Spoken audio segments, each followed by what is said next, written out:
Welcome to Not Milk Never Milk. Subscribe if you're lactose intolerant. You start by verifying prerequisites and triggering the update flow now.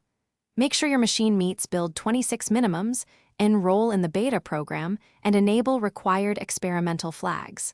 Once enrolled, backup configs and export tokens so you can roll back quickly if needed.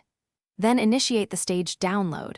Watch the checksum and integrity prompts. You do this to minimize downtime and preserve state, so you can test features safely without losing production data. You next execute the core installation and migration steps. Begin with a Canary rollout, apply Build 26 to one of 5 nodes, and observe logs and metrics. If dependency conflicts appear, pin versions and rerun the resolver until clean.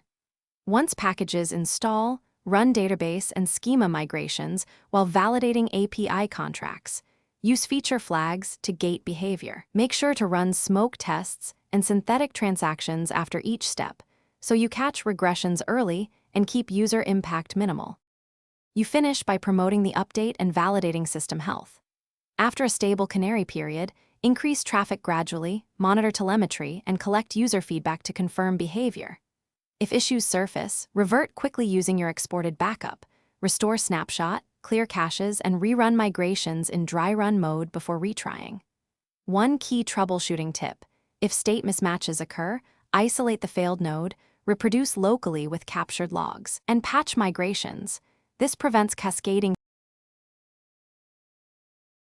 Thanks for watching. If this was helpful, leave a like and consider subscribing. See you next time.